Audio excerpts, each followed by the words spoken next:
Hoy vamos a ver, vamos a hacer una recorrida rápida por todo lo que es 1 Corintios capítulo 2, pero antes quiero recordar un poco algunas cosas de las que vimos en el 1. Para tener una idea global y general de todo, es importante recordar algo. El capítulo 1, el capítulo 2, el capítulo 3 y el capítulo 4 tratan de básicamente un tema en común, que era un problema que había en la iglesia, porque había diferentes maestros que habían tenido, y era como que cada uno había como generado una identidad en cada persona. Como diciendo, a mí me bautizó Gustavo, y Gustavo enseña tal cosa, entonces es como que yo tengo más afecto por él, y a lo mejor Pablo dice, no, a mí me bautizó Alan, y yo tengo más afecto por él, y eso había como generado grupos dentro de la misma iglesia. Esto lo habían traído los corintios de su propia cultura, porque ellos eran una cultura griega. La cultura griega tenía sus filósofos, gente estudiosa, gente que sabía mucho.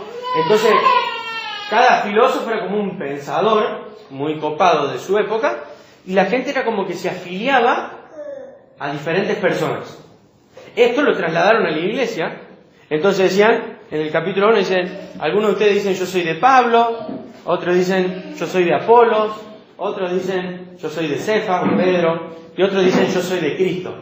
Y se había generado una disputa. Entonces Pablo, al escribir esta carta, quiere atacar básicamente un problema que es esencial en todas las iglesias, y que por algo el Señor lo dejó inspirado y dejó que esta carta sea preservada hasta el día de hoy, porque sabe que el problema de la división dentro de la iglesia es un problema que va a existir por siempre, ¿sí? Siempre vamos a tender a buscar grupismos o grupos dentro de la misma iglesia, y eso es algo que el Señor quiere erradicar siempre, ¿sí?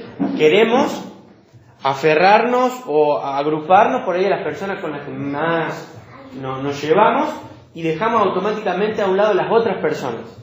O me junto con los que piensan más parecido a mí, y esto es algo que daña al cuerpo entero de la iglesia, ¿sí? Es como que tu mano derecha se hace una alianza con el pie izquierdo y al revés, la mano izquierda con el pie derecho hacen otra alianza. ¿Qué va a pasar? ¿A dónde iríamos? Y sería como ver a Diego jugando al fútbol, más o menos. Por eso lo digo. Sería básicamente ver una persona destartalada. La iglesia es igual. No, Diego. La iglesia. Podemos usar estas palabras y decir que la iglesia es una iglesia destartalada, cuando dentro de la misma iglesia tenemos grupos que están como hasta en contra. Y eso es algo contrario al Evangelio, porque el Evangelio lo que hace es unir, justamente. Dice la Biblia que dice que en el Evangelio no hay ni esclavo, ni libre, ni griego, ni ninguna clase de distinción, al punto que dice, no hay ni hombre ni mujer. Dice, todos somos ¿qué? Todos somos uno en Cristo. Lo cierto es que nosotros somos uno en Él. Estamos unidos, somos exactamente iguales en valor para el Señor, y no tenemos por qué encontrar esta clase de grupismo.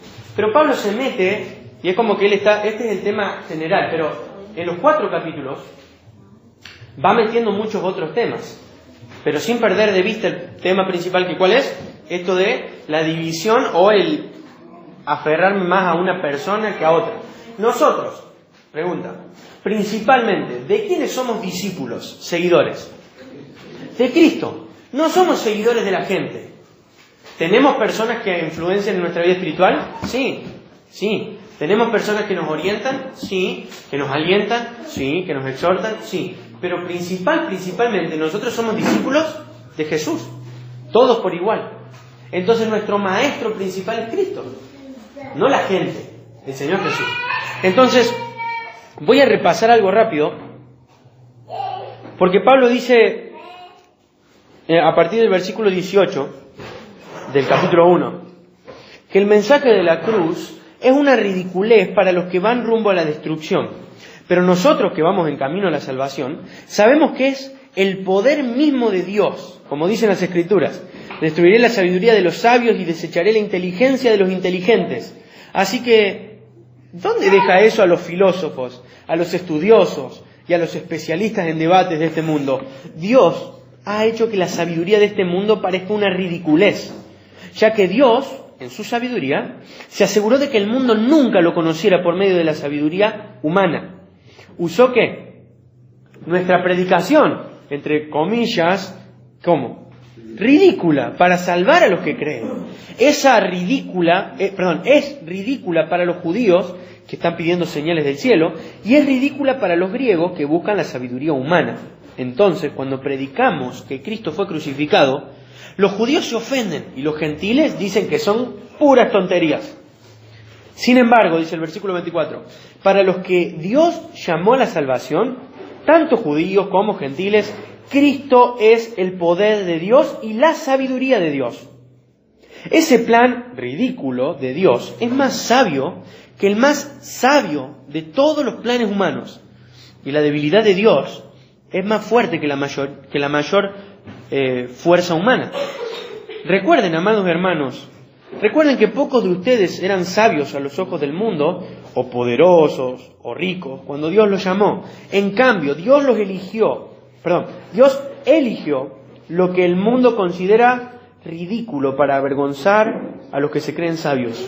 Y escogió cosas que no tienen poder para avergonzar a los poderosos. Dios escogió lo despreciado por el mundo, lo que se considera como nada, y lo usó para convertir en nada lo que el mundo considera importante. Como resultado, nadie puede jamás jactarse en presencia de Dios. Dios los ha unido a ustedes con Cristo Jesús. Dios hizo que Él fuera la sabiduría misma para nuestro beneficio. Cristo nos hizo justos ante Dios, nos hizo puros y santos y nos liberó del pecado. Por lo tanto, como dicen las Escrituras, si alguien quiere jactarse, que se jacte en el Señor. ¿Qué era lo que más amaba? Porque para entender bien una carta que tenemos en la Biblia, es importante entender cómo era la gente a la que se estaba refiriendo. ¿Qué recuerdan algo de cómo era la cultura o cómo eran los corintios a los que Pablo está escribiendo? A ver si... ¿Cómo? Además de que eran moralmente un desastre, su cultura era muy incrédula. Ellos eran una cultura que amaba, que en parte buscaba mucho la sabiduría, buscaba mucho el saber por medio de filosofías. Saben que nosotros hoy tenemos la plaza. ¿Para qué sirve la plaza? Para ir a tomar unos mates, ir a llevar a los chicos, o para ir a pasar el rato.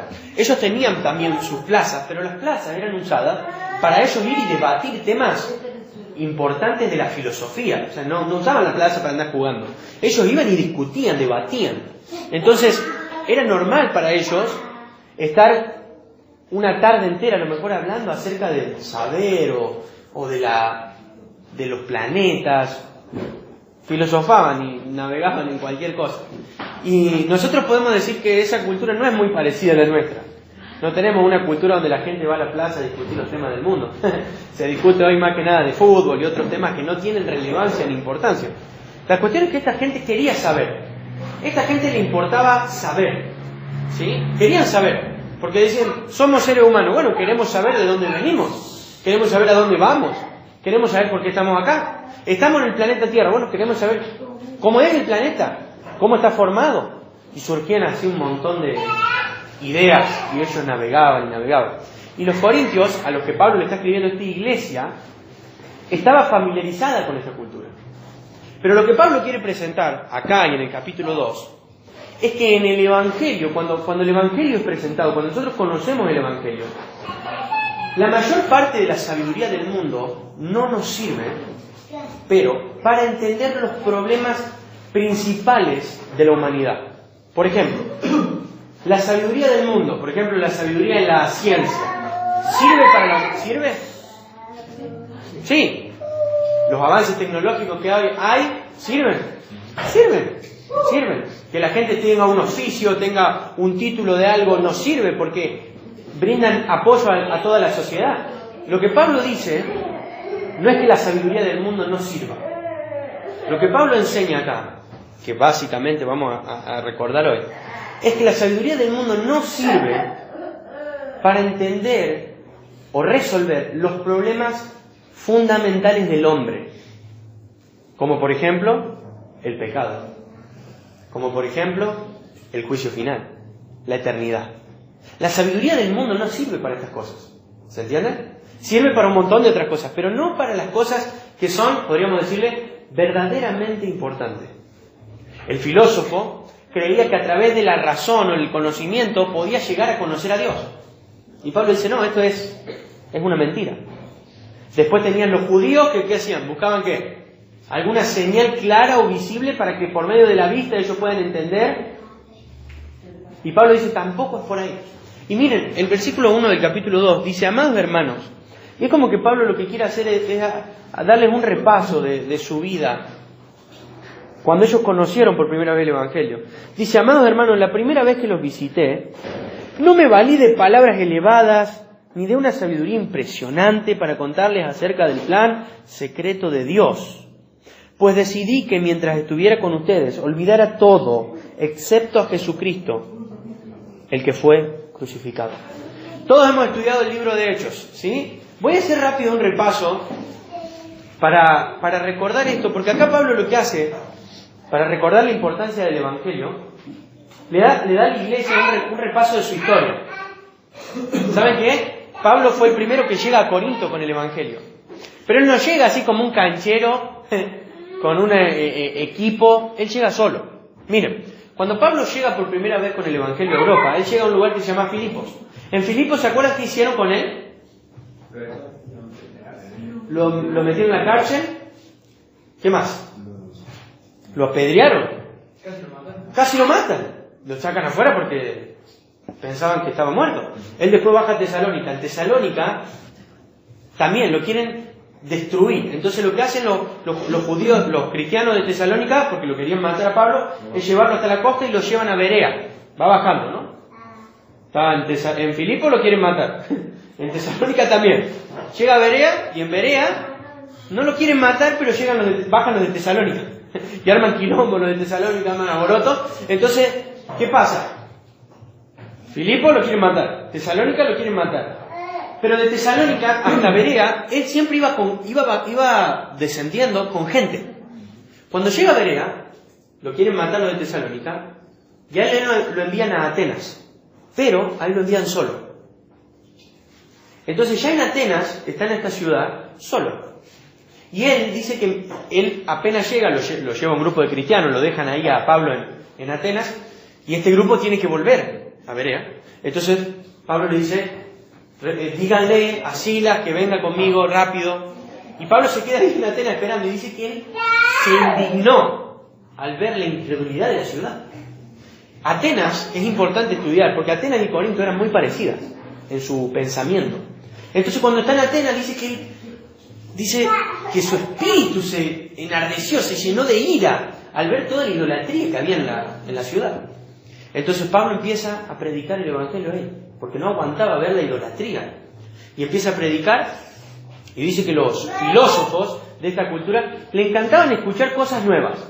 Entonces lo citan a Pablo en un lugar que se llamaba la colina de Marte, el Areópago.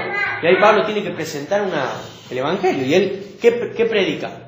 Dice, Cristo Jesús murió y resucitó por nosotros. Y cuando ellos escucharon que Pablo estaba presentándoles a una persona que era Dios, y que había muerto, y que había resucitado, dice que comenzaron a reírse de él. Y le decían palabrero. Ya te diremos otra vez, dice que le dice esta gente. Entonces se burlan de él, lo tratan con desprecio. Entonces lo que hace Pablo, después de estar ahí, es descender ¿a dónde? A Corinto. Y fíjense qué interesante, en el versículo 2, dice, pues decidí que mientras estuviera con ustedes, olvidaría todo excepto a Jesucristo, el que fue crucificado. Me acerqué a ustedes en debilidad. Me acerqué a ustedes en debilidad, con timidez y temblor. Claro, cuando uno estudia cómo estaba viviendo la carrera de la misionera de Pablo, que venía, que lo querían matar, que se le burlan, que lo querían matar, se acerca a Corinto, está solo, y es un poco más fácil de entender el versículo que dice, me acerqué con timidez y con temor, porque Pablo se acerca herido, se acerca frustrado también. ¿Saben que Estoy convencido que Pablo estaba tan frustrado en Corinto que Dios usa 3 cosas para reanimarlo. La primera es que conoce a un matrimonio. ¿Quién era? ¿Se acuerdan? Priscila y Aquila. ¿Eso sabe cómo lo debe haber animado? Terrible. La segunda es que llegan los compañeros que habían salido con él. Y la tercera, fíjense qué interesante, la tercera es que el Señor mismo se le tiene que aparecer. Cristo mismo de noche se le tiene que aparecer y le dice: Pablo, no temas, habla y no calles, porque tengo mucho pueblo en esta ciudad. Nadie te pondrá la mano ni podrá hacerte mal. Y recién ahí se queda 1 año y medio. O sea, fíjense en el punto en el que Pablo se debe haber acercado a la ciudad. Yo me lo imaginaba y pensaba pasando el peaje de Córdoba, el que tenemos acá, con un bolsito, caminando frente a una ciudad enfrente, con miles y miles de habitantes. Vos estás solo y lo único que tenés es el Evangelio. Imagínense la conciencia de la debilidad de Pablo en ese momento. Diciendo: yo no tengo nada, no puedo llegar y armar una campaña, no puedo ir. O sea, yo me acerco con debilidad. Y Dios lo bendijo con más personas para que colaboraran con él. Y eso fortaleció los ánimos. Y obviamente, el versículo Hechos 18:9 dice que el Señor mismo se le apareció y dice: Pablo, y lo primero que le dice: Pablo, no temas. Y si el Señor le estaba diciendo no temas, yo estoy convencido, era porque lo que Pablo estaba haciendo, ¿cómo estaba? Estaba temiendo, tenía miedo, tenía timidez, se sentía débil. Porque cuando nosotros vemos la inferioridad del mundo y nos vemos nosotros y decimos: no hay forma de cambiarnos. Nos encontramos como Isaías, en Isaías 53:1, cuando da la mejor descripción del Evangelio en el Antiguo Testamento. Isaías 53:1 dice: ¿quién ha creído nuestro anuncio? ¿Quién ha creído? Y yo me lo imagino a Pablo de la misma forma, acercándose a un pueblo que amaba la sabiduría, pero ahora peor que Atenas, porque Atenas moralmente era un poquitito mejor que Corinto. Era como que Pablo iba descendiendo de lugares y también iba descendiendo en la moralidad de la gente. Porque en Berea, por ejemplo, había gente noble que había creído. Había gente bastante importante. Igual llegaron de Tesalónica y arruinaron todo. Tienen que salirse de Berea. Llega a Atenas. En Atenas está solo. Atenas por ahí no era a lo mejor tan depravada moralmente, pero tenían 250.000 ídolos. 200.000 ídolos en todo lado. Y Pablo usa eso para poder predicarles. Les dice: yo les vengo a anunciar al Dios no conocido, al que ustedes no conocen. Dice. Pero ahora se acerca a Corinto, y Corinto era un desastre, era terrible, como Diego comentaba en los otros 2 domingos. Para decirte un similar a la palabra inmoral, era la palabra Corinto. No te hagas el Corinto. O sea, era terrible la situación de la gente, era terrible todo. No había algo de decir: podemos aprovechar a la cultura para poder ganar a toda esta gente para Cristo. No había nada que Pablo pueda tomar para decir: bueno, voy a usar esto. Nada. ¿Qué era lo único que tenía Pablo? El Evangelio. Entonces lo que Pablo está haciendo, ¿por qué? Porque ¿qué había pasado? Volvamos al tema principal. Se estaban dividiendo porque uno dice: yo soy de Pablo, yo soy de Apolo. Pablo está diciendo: ustedes no son de nadie. Ustedes han creído por el Evangelio. No hay una persona a la cual ustedes le deban la vida que no sea Cristo. Solo Cristo. Y recuerden cuando estuve con ustedes. Porque de las personas que él nombra, sin duda, que quién iba a tener más seguidores. ¿Quién? Y Pablo. Pablo. Era el apóstol que había iniciado la obra en ese lugar. Era el que estaba, sí, con Cristo. También estaba Pedro, pero el que más influencia en el lugar había tenido había sido Pablo. Él había llegado como el primero, y el primero es el primero. Entonces, lo que Pablo hace, de alguna manera, es presentar el Evangelio de una manera tan clara que él queda a un costado.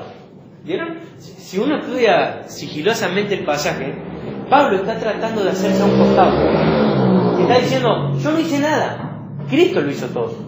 Al punto que, como ya vamos a ver el próximo domingo en el capítulo 3, él dice: ustedes considérennos a nosotros como servidores, como colaboradores, no somos nadie. Cristo lo ha hecho todo. Yo puedo haber plantado, dice Apolo, pudo haber regado, pero el crecimiento lo dio Dios. Y acá está diciendo lo mismo. Gente, dice, cuando yo fui a ustedes, yo no fui con excelencia de palabra, dice en otra traducción, ni con humana sabiduría. Me propuse solamente hablarles de Jesús, para que cuando sus corazones cambien, ustedes no me miren a mí, sino que miren a quién, a Jesús. Entonces, dice el versículo 4, mi mensaje y mi predicación fueron muy sencillos. En lugar de usar discursos ingeniosos y persuasivos, confié solamente en el poder del Espíritu Santo. Es interesante porque cuando uno estudia lo que Pablo hace en Atenas, él sí usó un discurso persuasivo. Él usó algo ingenioso, hasta cita a poetas en Atenas. Pero cuando él desciende a Corinto, yo no sé qué le habrá pasado en su corazón, pero él se habrá visto en tanta debilidad, que él dice, yo no voy a venir acá como en el Areópago a exponer el mejor sermón. Esta gente está muerta espiritualmente. Esta gente, miren, es un desastre. Esta gente se prostituye todos los días. Esta gente no tiene ni siquiera una simple regla de moral. Yo sé lo que ellos necesitan, solamente y sencillamente el Evangelio. Entonces dice, yo cuando hablé con ustedes no hablé de una manera persuasiva. Hablé, dice versículo 5, lo hice así para que ustedes no confiaran en la sabiduría humana, sino en el poder de Dios. Pero ¿cuál era el problema que estaban teniendo los corintios? Justamente que estaban confiando en la sabiduría humana, porque por eso estaban afiliándose a diferentes personas. Por eso Pablo está recordando el pasado, diciendo, no, recuerden ustedes por quién fueron salvos. Ahora, les hago esta pregunta, o los comento. Cuando vos recibís la salvación, cuando vos sos salvo, una nueva criatura, no lo sos por ningún ser humano, lo sos por Dios. Todo dice la Biblia, que cuando somos criaturas, de modo que si alguno está en Cristo, es una nueva criatura. El versículo siguiente, el 18, dice, todo esto proviene de Dios. Listo. Se terminó la discusión. ¿Y a quién se lo dice Pablo esto? A los mismos corintios. A los mismos corintios. Entonces, cuando vos recibís nueva vida espiritual, no es gracias a una persona, a un ser humano. ¿Es gracias a quién? A Dios. Y tu mirada nunca, jamás tiene que estar en ese ser humano. Tiene que estar en quién? En Dios. Él es el que te salvó. Él es el que te dio vida eterna. Él es el que te dio una nueva vida. No la persona que Dios usó. ¿Qué es el hombre? Simple instrumento. Tenemos que tener cuidado a no aferrarnos a una persona. ¿Sí? Tenemos que imitar a las personas en lo bueno, no aferrarnos a las personas. Tenemos que amar a las personas, pero no aferrarnos al punto de dejar a un lado mi servicio a Cristo. Entonces, la iglesia estaba de alguna manera bastante dividida. Y no era una iglesia vieja, era una iglesia nuevita. A veces pensamos que las divisiones se dan en las iglesias viejas. No, la división entra cuando se forma la iglesia. Porque la iglesia está compuesta de pecadores y todo el tiempo tendemos a esto, a amar o valorar o apreciar más a alguien que a otra persona. Y eso es algo que el Señor quiere erradicar de nuestras vidas. Es posible, ¿sí? Es posible. Ahora, Pablo está presentando el Evangelio, contrastándolo con toda la sabiduría que ellos escuchaban en las calles, los corintios. Ahora, el versículo 6 dice, sin embargo, cuando yo estoy con creyentes maduros, sí hablo con palabras de sabiduría, pero no la clase de sabiduría que pertenece a este mundo o a los gobernantes de este mundo, quienes pronto son olvidados. No, dice Pablo, la sabiduría de la que hablamos es el misterio de Dios, su plan que antes estaba escondido, aunque Él lo hizo para nuestra gloria final, aún antes de que comenzara el mundo. Pero los gobernantes de este mundo no lo entendieron. Si lo hubieran hecho, no habrían crucificado a nuestro glorioso Señor. Hasta ahí. Miren, cuando los griegos, que eran los de esta cultura, pensaban en cómo era un Dios, ellos pensaban en alguien fuerte, poderoso, que hacía lo que se le daba la gana, que vivía de la forma que se le daba la gana y que nunca se iba a rebajar a estar con la humanidad. Esos eran los dioses que ellos imaginaban, pensaban, Zeus y tantos otros, ellos los veían, hasta esos errores estaban como mezclados con los humanos al punto que cometían errores todo el tiempo, hacían depravaciones, más o menos como la de los Corintios, y ellos jamás en su mente imaginaban que a un Dios como el Dios que el Evangelio presenta. Ahora, ¿cómo es el Dios que el Evangelio presenta? ¿Cómo es el Dios en el que nosotros creemos, como hoy cantamos esa canción que lo describe tan bien? ¿Cómo es el Dios que adoramos? Porque nuestro Dios, para la gente que no cree, es un Dios loco, es un Dios inimaginable, impensable. Y cuando uno está en la escuela, en la facultad, en el trabajo o con su familia incrédula, tiene que saber esto: creemos en un Dios que tiene un mensaje que es una locura para el mundo. Tenemos y creemos en un Dios que tiene un mensaje que es una ridiculez para el mundo. ¿Se entiende? La mayoría de nosotros tenemos familia que no cree en Jesús. El mensaje de la cruz, el mensaje del Evangelio, es una ridiculez para el mundo. ¿Qué es lo que es una ridiculez? ¿Qué es una ridiculez? Es algo absurdo, es algo que no tiene sentido. Es algo inimaginable. Es algo inimaginable. ¿Saben? Así es el Evangelio. Nuestro Evangelio es inimaginable e inexplicable e inentendible para el mundo. Y es importante entender esto, porque el mundo no cree ni conoce el Evangelio. Y para los que lo escuchan es una locura. ¿Qué es una locura? Que Dios haya descendido, se haya hecho uno de nosotros, haya tomado en la cruz nuestro lugar como un criminal y haya sido muerto, haya sido asesinado por nosotros y al tercer día haya resucitado para hacer nuestra salvación. Es una locura. Para el mundo esto es una ridiculez, es una locura. El mensaje, dice Pablo en el capítulo 1, versículo 18, el mensaje de la cruz es una ridiculez para los que van rumbo a la destrucción. Pero es importante entender esto. Seguimos un mensaje que es una ridiculez para el mundo. Nunca vamos a encajar.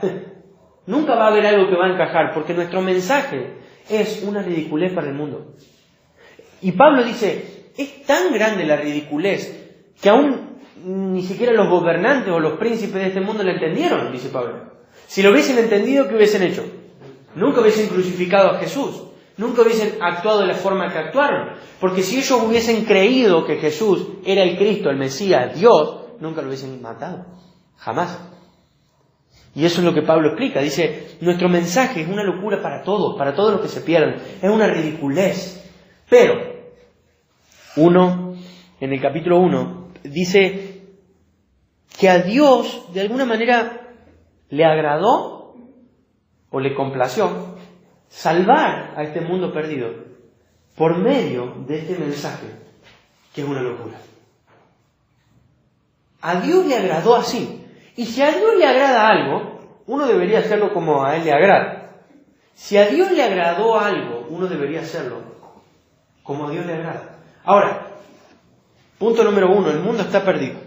El mundo está, dice la Biblia, muertos en sus delitos y en sus pecados. Muertos. Y cuando Pablo se acerca a Corinto, no se acerca como el revolucionario que iba a traer la solución para la sociedad. Decía un escritor, él no se acerca como un grosso, como un picante. Él se acerca como un mensajero, como un testigo, como un embajador. Pablo sabía que su mensaje tenía algo que podía cambiar a cada persona que escuche y que el Señor haga algo en él. Entonces se acercó a este pueblo completamente impío y él lo que hizo fue pararse y presentar el Evangelio con la sencillez. Creo que a Pablo le debe haber costado hablar con sencillez. Porque si había alguien que podía dar un discurso elocuente o grande o poderoso, era Pablo. Él tenía todos los recursos para hacerlo. Y le debe haber costado mucho presentar el Evangelio de una manera clara y de una manera sencilla. Y dice que esto fue lo que provocó que la gente se salve. Ahora, ¿no será que, y lo pensaba para mí, ¿no será que subestimamos demasiado el poder del Evangelio? ¿No será que lo subestimamos tanto que lo queremos como acompañar un poco y decir, bueno, pero también voy a decir esto o lo otro? ¿Y no será que nos falta fe en el Evangelio? ¿No será que subestimamos lo que el Evangelio puede hacer en nuestras vidas y además en la vida de aquellos a quienes prediquemos? Es hermoso que el Señor haya puesto lugares como Corinto, que eran un desastre, porque nos quita la excusa de decir, no, este lugar es intratable. El Señor hace su obra en cada lugar, en todo el mundo, y su Evangelio no hay quien lo detenga. ¿Saben que eso es una profecía que Él dio, que Jesús mismo dio antes de irse? Dice, yo voy a edificar mi iglesia, no ustedes. Y dice, y las puertas del Hades, las puertas del infierno, ¿qué dice? Lo que lo sabe. No van a poder prevalecer, no van a poder presentar una defensa lo suficientemente fuerte como para que el Evangelio no avance. No se la van a bancar, totalmente. O sea, el Evangelio es tan poderoso. Pablo, cuando habla del Evangelio, usa en griego una palabra que es dunami, que es la palabra dinamita. O sea, el Evangelio es tan poderoso y explosivo que tiene el poder para transformar cualquier vida de cualquier persona, de los que hoy estamos acá y de la familia que tenemos fuera. El Evangelio es la única respuesta para los problemas principales del hombre. Sin duda que el Evangelio no va a resolver cómo yo puedo arreglar un lavarropa. Sin duda que para eso sirve la sabiduría de este mundo. Ni tampoco nos va a ayudar a arreglar un auto. Porque para eso tenemos la sabiduría de la gente de este mundo y uno va a una primaria, secundaria, universidad y lo que sea, y recibe la gente con la sabiduría de este mundo, y eso sirve y es útil, pero la única respuesta para los problemas fundamentales de la vida no la vamos a encontrar ahí. ¿Se entiende? Las vamos a encontrar en el Evangelio. El mundo, hay dos formas en las que el mundo trata de conocer a Dios. Una es el empirismo, que es el método como científico, como que vamos a conocer a Dios a través de la ciencia o de nuevos descubrimientos. Otros por ahí es el racionalismo, es a través de la razón. Queremos aprender, leer o conocer más de este filósofo y este pensador y esto, y eso nos va a llevar a conocer a Dios. Lo cierto es que no. Nadie, absolutamente nadie fuera va a conocer a Dios si no es por medio del Evangelio. Miren lo que dice el versículo 9. A eso se refieren las Escrituras cuando dicen, 1 Corintios 2:9, ningún ojo ha visto, ningún oído ha escuchado, ninguna mente ha imaginado lo que Dios tiene preparado para quienes lo aman. ¿Ven? Ahí está la búsqueda empírica, es decir, quiero buscar ningún ojo, ningún oído, o sea, no es por medio, miren qué interesante esto, no es por medio ni de ver ni de escuchar, pero tampoco es por medio de andar pensando, ni siquiera en la mente. No ha subido, dice la otra traducción, son cosas que no han subido al corazón del hombre. Ni siquiera es por medio de meditar y sentarme abajo de una planta y pensar. No, tampoco. Es por medio de ¿qué? De una revelación de parte de Dios. Versículo 10. Pero fue a nosotros a quienes Dios reveló estas cosas por medio de su Espíritu. Pues su Espíritu investiga todo a fondo y nos muestra los secretos profundos de Dios. Nadie puede conocer los pensamientos de una persona excepto el propio Espíritu de esa persona. Y nadie puede conocer los pensamientos de Dios excepto el propio Espíritu de Dios. Y nosotros hemos recibido el Espíritu de Dios, no el Espíritu del mundo. De manera que podemos conocer las cosas maravillosas que Dios nos ha revelado. Como el mundo no puede conocer a Dios ni mirando, ni escuchando, ni buscando con su propia mente, Dios mismo interviene en cada una de nuestras vidas con el mensaje del Evangelio, usando una persona, usando la lectura de la Biblia, usando una persona que me habla en mi casa, usando en la iglesia. Dios interviene Él mismo por medio de la predicación del Evangelio para traernos a nosotros a la salvación. ¿Sí? Así es como Dios va salvando y edificando a su iglesia. diciéndole a la gente que crea. Ahora, cuando decimos que crea, ¿a qué nos estamos refiriendo? Cuando Pablo dice el mensaje de la cruz es una ridiculez. Lamentablemente hoy hay prédicas que son una ridiculez. La cruz de Cristo, el Evangelio, lo que Jesús hizo en la cruz por nosotros, eso que repetimos tantas veces y que cantamos tantas veces, es el centro mismo de nuestra existencia. Es la motivación más grande que tendría que haber en nuestras vidas al despertarnos cada mañana. Que Cristo Jesús murió en la cruz como un criminal para tomar mi lugar. Mi lugar. Y así yo ahora poder tener el lugar de Él. Miren, eso es el todo del hombre. El todo de la salvación. No hay nada más importante que esto. No hay nada más grande que esto. No hay nada más sublime que esto. Y es algo a lo cual nosotros tenemos que insistir día a día. ¿Por qué?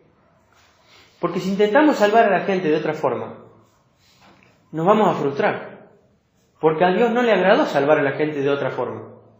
¿Cómo le agradó a Dios salvar a la gente? Por la locura de la predicación. ¿La predicación de qué? Del Evangelio, de Cristo, de la cruz. La cruz es el centro mismo del Evangelio. La gente, a los que están rodeándome, tienen que entender el Evangelio entendiendo la cruz. Lo que significa la cruz. Porque si yo pierdo de vista la cruz, yo pierdo de vista todo. Miren, cuando yo veo la cruz, cuando yo entiendo la cruz, yo entiendo primero el pecado humano. ¿Por qué? Porque entiendo que el pecado necesita un castigo. Yo entiendo la santidad de Dios. ¿Por qué? Porque entiendo que Dios es tan santo que está dispuesto a matar a su propio Hijo. También entiendo la justicia de Dios. Porque entiendo que Dios quiere suplir y satisfacer su justicia. También entiendo la misericordia de Dios y la gracia de Dios. Porque es tan bondadoso que en esa cruz no estoy yo. Está su Hijo. ¿Ven que en la cruz está todo? Miren, hay algo interesante que dice el capítulo 1, en el versículo 30. Dios los ha unido a ustedes con Cristo Jesús. Dios hizo que Él fuera la sabiduría misma para nuestro beneficio. ¿Por qué Cristo es la sabiduría? La otra traducción dice que Dios hizo que Cristo sea nuestra sabiduría. ¿Por qué Cristo es nuestra sabiduría? Porque cuando vos entendés a Cristo, entendés a Dios, entendés el pecado, entendés la justicia, entendés la santidad, entendés la misericordia, entendés la gracia, entendés todo lo que deberías entender. Sin duda que no vas a entender cosas de tu facultad o de tu escuela o de la secundaria, pero vas a entender todos los problemas del hombre. Cuando Dios dice que Cristo se ha convertido en nuestra sabiduría, lo que Dios está enseñándonos es que ahora, por medio de Él, nosotros podemos entender el pecado, la santidad, la justicia divina. ¿Que el mundo lo puede entender? No lo puede entender. De hecho, eso es lo que Pablo está tratando de explicar. Pablo está tratando de enseñar el Evangelio a los corintios, mejor dicho, recordarles, diciendo, cuando yo fui a ustedes, yo entendí que ustedes estaban a lo mejor repletos de sabiduría, pero de este mundo, yo entendí que ustedes no entendían nada del pecado, nada de la santidad, nada de la justicia, nada de la misericordia, y por eso, dice Pablo, en el versículo 4, mi mensaje y mi predicación fueron muy sencillas, porque no necesité usar discursos ingeniosos, discursos persuasivos, confié solamente, dice Pablo, en el poder del Espíritu Santo, porque si hay algo que va a levantar a un muerto a la vida, es el Espíritu Santo. Podemos, decía un predicador, podemos hablar y predicar y hablarle a la gente hasta que nuestros pulmones se sequen y nuestra garganta se seque. Podemos predicar hasta que nosotros nos muramos, pero si Dios no hace la obra en las personas, nadie más lo va a hacer. ¿Quién puede salvar a esta humanidad del pecado? Dios. ¿Cómo lo va a hacer? Por la predicación. ¿Por la predicación de quién? ¿De quién? De Cristo y este crucificado. ¿A quién va a usar? A todos. ¿Ven? Esto es lindo, porque como el poder está en el mensaje, no en el mensajero, Dios puede usar a cualquiera. ¿Ven que uno dice, no, pasa que yo no quiero hablar porque no puedo hablar con discursos ingeniosos o persuasivos? Bueno, fíjate que justamente es lo que Pablo está dejando a un costado. Pasa que a mí no me sale mucho hablar, o como hablan los que predican. El Señor salva por la locura de la predicación del Evangelio de Cristo. Solamente por eso. ¿Por qué? Porque no depende del hombre, no está en mí. Y eso es fácil decirlo, pero ¿cuánto cuesta creerlo? Porque siempre o estamos acá hablando o estamos hablando con alguien y de alguna manera creemos que está en nosotros. O que son las palabras que usemos o la forma en la que lo digamos, el tono. Y son cosas importantes, pero no son los pilares en los que descansa la salvación. Hoy hablamos con Pancho, que por ahí habló con los niños y por ahí se pone nervioso, pero hablamos de que no depende de él. Y el Señor puede usarlo a él para salvar a un niño, y a lo mejor me tocaba hablar a mí, capaz que yo la historia de Abraham la leí 200.000 veces y la dije de la mejor manera, y hice unos dibujos en el pizarrón y nadie se salvó. Y el Señor es el que salva, no yo, no mi palabra, no mi discurso, es Cristo el que salva. Ahora, si nosotros entendemos y creemos de verdad esto debería ser un aliento para hablar en la escuela, para hablar en el trabajo, para hablar en la facultad. ¿Por qué? Porque estoy entendiendo que el Señor dice, mirad, el mensaje de la cruz es una ridiculez, pero yo voy a salvar a la gente así. Hasta que vos no te adaptes y te amoldes a mi método, nadie se va a salvar por medio tuyo. Porque es mi método el que salva, no el tuyo. Y Pablo lo está recordando a los corintios, porque le está diciendo, miren muchachos, ustedes que andan tanto pensando en Apolo, en Pablo, en Cefa, ¿quién los salvó a ustedes? Es como que Pablo está diciendo, a ver, volvamos atrás, vamos porque ustedes no entendieron nada, rebobinemos. Volvamos cuando se fundó la iglesia. ¿Quién lo salvó? El Evangelio, el mensaje de la cruz, la ridiculez que el mundo ve como ridiculez. Ese fue el mensaje. Entonces, ¿qué se andan aferrando a la gente? Si el mensaje fue el poder, no la persona, ¿por qué se aferran a la persona? ¿Ven? ¿Ven cómo Pablo está, cómo podemos unir todo esto? Y después en el capítulo 3 sigue, en el 4 también, quería erradicar ese problema. Y dice Pablo, el Evangelio es el que trae salvación, no la gente. No se apoyen en la gente. El mensaje de la cruz es el que libera al hombre del pecado, no la gente. No se apoyen en la gente. Tenemos que entender esto, porque esto es lo que va a mantener nuestras vidas por ahí firmes toda nuestra vida. Toda nuestra existencia. No depende de nosotros, depende del Señor. Es Él el que hace la obra, es Él el que transforma el corazón, es Él el que cambia a cada ser humano. Hemos estado estudiando esta semana con los adolescentes y los jóvenes el tema del Espíritu Santo, que por ahí es medio difícil por el hecho de que mucho no se habla, ¿no?, del Espíritu.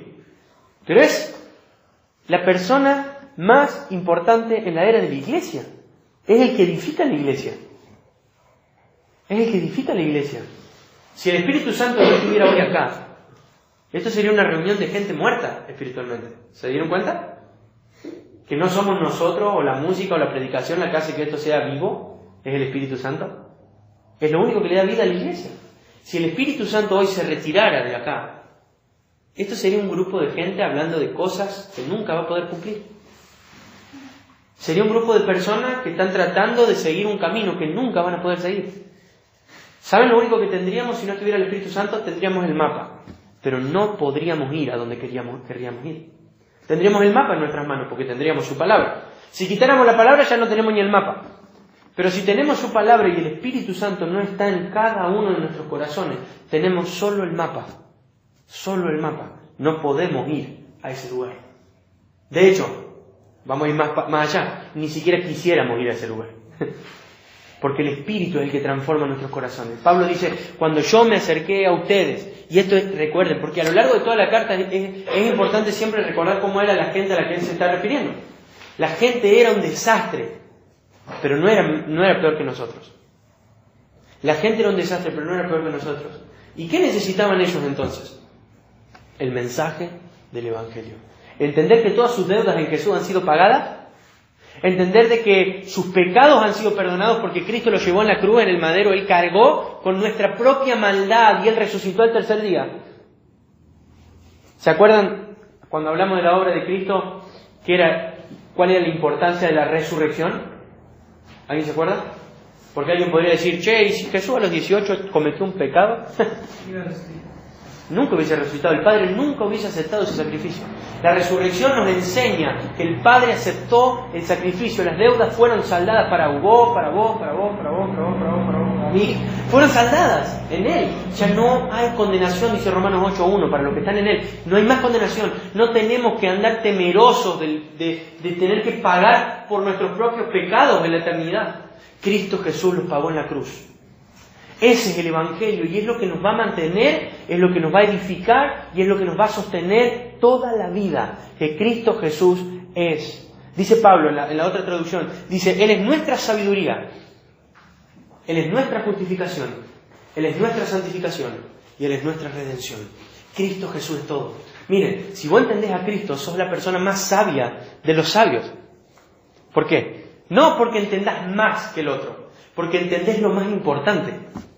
Porque la persona más sabia de este mundo puede saber mucho más que yo, pero no va a saber lo concerniente al pecado, lo concerniente al cielo, al infierno, a la justicia de Dios, lo concerniente a Dios. ¿Y de qué me sirve saber todo en este mundo si no sé lo más importante, si no sé aquello que me va a dar vida en la eternidad? Por eso Pablo no está diciendo que el Evangelio es inferior, al contrario, él está diciendo que el Evangelio es superior. Por eso en el versículo 6 del capítulo 2, él dice, cuando estoy con creyentes maduros, sí hablo palabras de sabiduría. Que acá el contraste no es, en lo nuestro es algo medio bajo, lo del mundo es alto, no. Lo que él está diciendo es, lo nuestro es más sublime que los cielos. Pero tenemos que hablarlos. Ahí vieron que dice, en el versículo 6, dice creyentes maduros, pero una traducción quizá más exacta es simplemente creyentes. Los que han alcanzado madurez simplemente puede referirse a aquellos que han sido salvados. Entonces Pablo dice, con los que sí han sido salvados, claro que voy a hablar sabiduría. Tengo mucho para decir, a eso sí tengo mucho para decirles. ¿Pero qué me voy a poner a discutir de sabiduría con el resto de afuera? Si ellos no lo pueden entender. Entonces miren, vamos al versículo 13.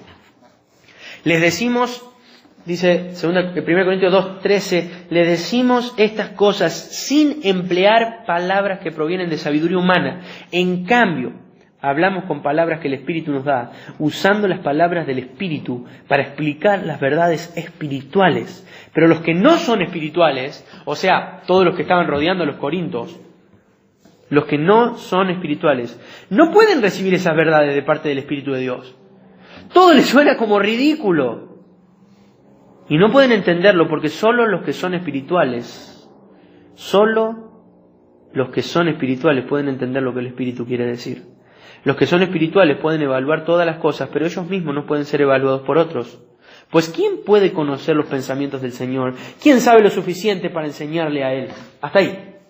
Miren, Pablo está como dándole un cierre por ahí a este pensamiento, porque después, si bien vuelve a tocar el tema de la división, pero ya va por otro lado.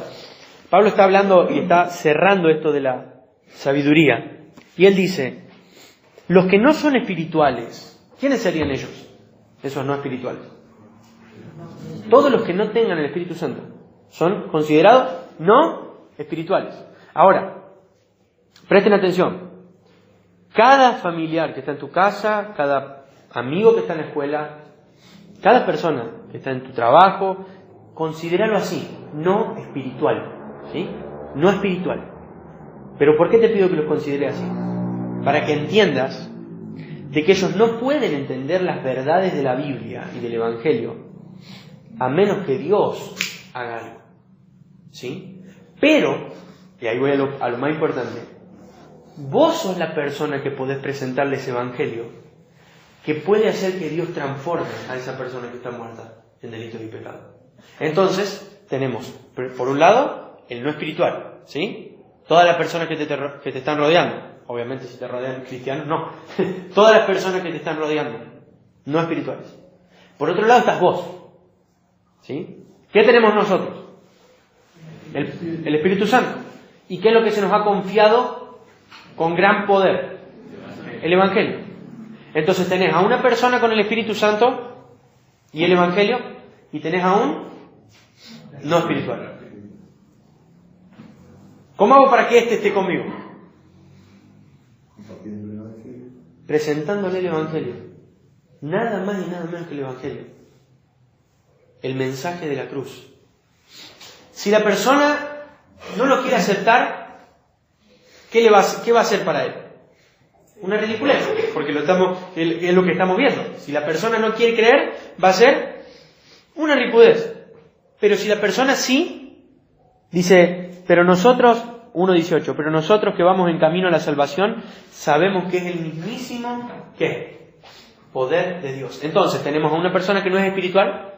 ¿Cómo esa persona sola podría llegar a Dios? No puede.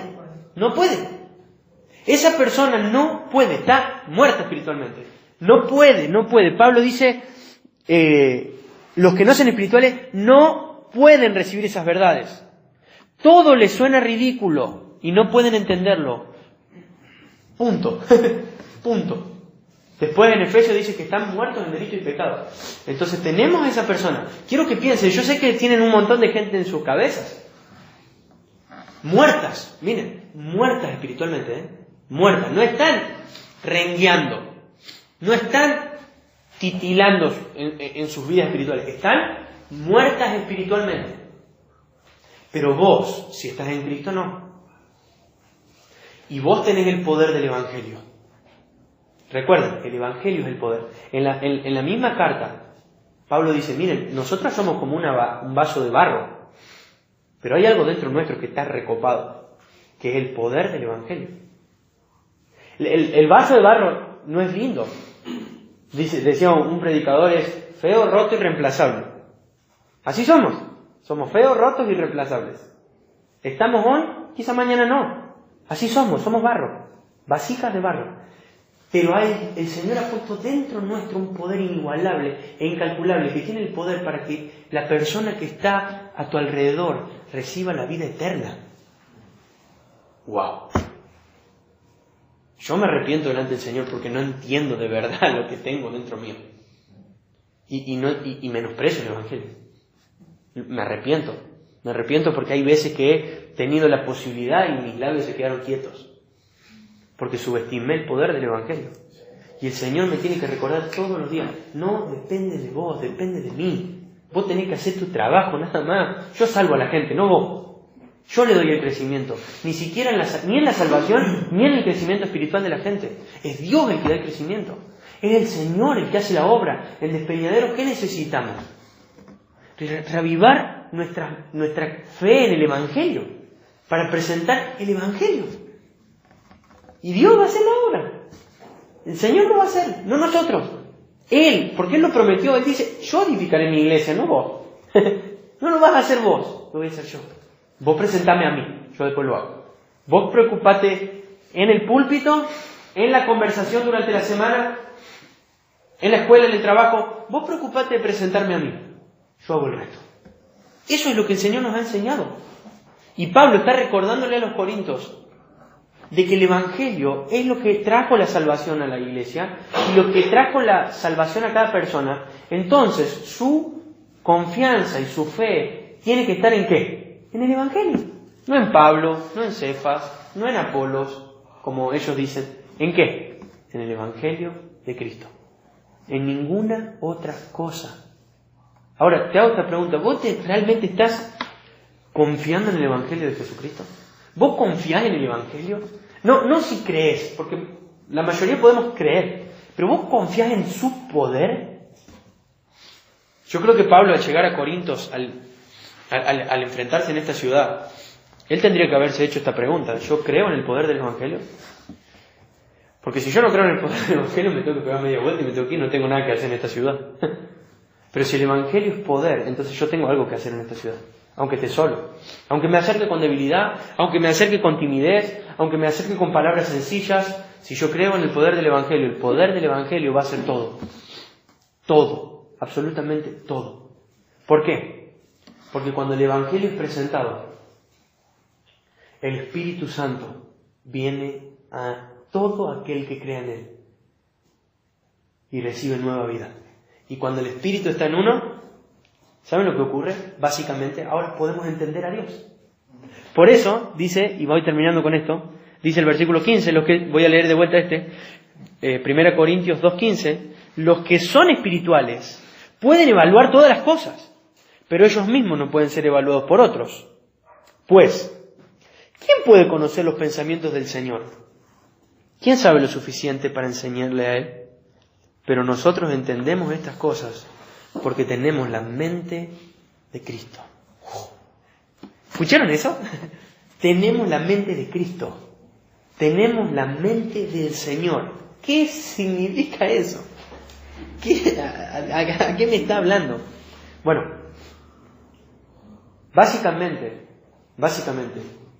es que una vez que nosotros conocemos a Dios en la salvación, ahora tenemos la particularidad de poder comprenderlo de verdad, comprender su palabra, comprender su ley, pero no comprender simplemente para llenarnos de información, sino ¿para qué?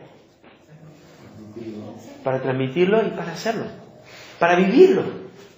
Nosotros tenemos la mente de Cristo y podemos vivir como Cristo. Algo que plantea Pablo ahí en lo último dice, ¿qué persona puede conocer a otra si no es su mismísimo espíritu? Por ejemplo, nadie de ustedes puede conocerme igual a mí de lo que yo me conozco. Nadie.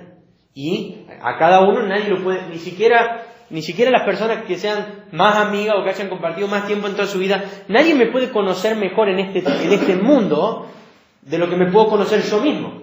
¿Por qué? Y porque yo me tengo que aguantar las 24 horas, diría un amigo. Yo me tengo que aguantar las 24 horas a mí mismo. Nadie va a conocer mejor a cada uno de nosotros que nosotros mismos. Entonces, ¿quién es el que más conoce a Dios? Dice, el Espíritu de Dios. Y cuando el Espíritu de Dios viene a vivir y a morar dentro nuestro, nosotros tenemos el Espíritu de Dios, tenemos el Espíritu de Cristo, tenemos la misma mente de Cristo dentro nuestro. Por eso nuestra oración no es, Señor, danos la mente de Cristo. No puede ser así nuestra oración. ¿Por qué? Ya la tenemos. Nuestra oración tiene que ser vivir conforme a lo que ya hemos recibido. Por eso decíamos la otra vez que uno de los mayores problemas que tenemos es vivir conforme a lo que ya somos. No ser algo más. Ya somos sus hijos. Ya tenemos la mente de Cristo. Ya tenemos el poder de su Espíritu. Dice 1 Juan que se nos ha dado la unción del Espíritu. Ya lo tenemos. Ya está dado a nosotros. Lo que nos queda es vivir conforme a eso que ya se nos ha dado. Tenemos la mente de Cristo. Ahora tenemos que vivir en consecuencia a eso. La mente de Cristo está en vos. Vos podés pensar como Dios piensa.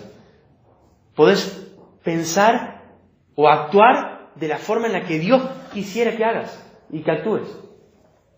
Porque tenés su espíritu, sus pensamientos. Es como que yo quiero que Marina me conozca, pero quiero que me conozca tanto que le voy a dar mi propio espíritu a Marina para que ella sienta como siento yo. Y eso es lo que Dios hace. Dios quiere que le conozcamos tanto, que Él da de su mismo espíritu a cada uno de nosotros, para que le conozcamos de la manera más profunda que se puede. Y empezamos en la tierra y terminamos en el cielo. Y vamos a estar eternidades de eternidades tratando de conocer más y más y más a Dios. Por eso el cielo no va a ser aburrido. Pero Dios quiere de una manera tan profunda que le conozcamos, que Él nos imparte su mismo espíritu, su misma mente, su misma vida. Nos da la vida de su Hijo. Y Él dice, yo quiero que me conozcas y que vivas conforme a eso. Entonces, cada uno de nosotros, si hemos creído en el Evangelio, tenemos la mente de Cristo, tenemos el Espíritu de Cristo. Dios vive dentro nuestro. ¿Te diste cuenta que el Creador del universo vive en tu vida? ¿Vive dentro tuyo? ¿Y cuántas veces menospreciamos eso, no? ¿Qué es lo que estuvimos viendo con lo del Espíritu Santo? Dios vive en el creyente. ¡Wow! Enfrentemos al mundo con el Evangelio. Enfrentemos a nuestra familia con el Evangelio, a nuestros amigos. Presentemos el Evangelio. Vivamos consecuentemente al Evangelio. Aunque sea difícil, aunque sea duro, aunque la ridiculez no solo sea el Evangelio, sino mi vida, vivamos conforme a estas verdades. Tengamos estas convicciones, estemos convencidos. Porque el Evangelio es poder. Es lo único que necesitamos para seguir viviendo. ¿Necesitamos la sabiduría de este mundo? Sí. Sí, lo necesitamos. Necesitamos seguir estudiando, aprendiendo todo el tiempo. Pero para agradar a Dios, necesitamos la sabiduría de Dios. Y el Espíritu Santo vive dentro nuestro y ha inspirado esto. Ha inspirado su palabra. Qué interesante esto de que el Espíritu de Cristo vive dentro mío y me ayuda a inspirar, a entender la misma palabra que Él inspiró. Fíjense qué lindo. Porque ¿quién mejor para entender este libro que su autor? Bueno, el autor vive dentro tuyo. Vive dentro tuyo. Nuestra tarea es esforzarnos. No es decir, bueno, ya vive dentro nuestro. ¿Para qué voy a leer el libro si ya tengo el autor conmigo? No, justamente el autor lo que quiere es que vos conozcas, estudies, medites y vivas en este libro. Porque así es como Cristo se va formando en nuestra vida. Y así es como Cristo va haciéndose glorificado en nuestra vida. Porque la tarea principal del Espíritu es glorificar a Cristo. Hacernos santos glorificando al Hijo. La Iglesia tiene que entender, abrazar, aceptar y amar el Evangelio, entendiendo de que es lo único que nos mantiene firmes. Dejando a un lado las divisiones, como tenía esta Iglesia, dejando a un lado las divisiones y entendiendo que estamos acá por el Evangelio, vivimos por el Evangelio, morimos por el Evangelio. Es lo más importante para nuestras vidas, Cristo. No hay más. Somos colaboradores juntos, siervos, estamos acá, mañana no, pasado sí, estamos hoy juntos en la misma causa, que Cristo sea glorificado por el Evangelio y el Espíritu Santo siga dándole vida a aquellos que están muertos. ¿Sí?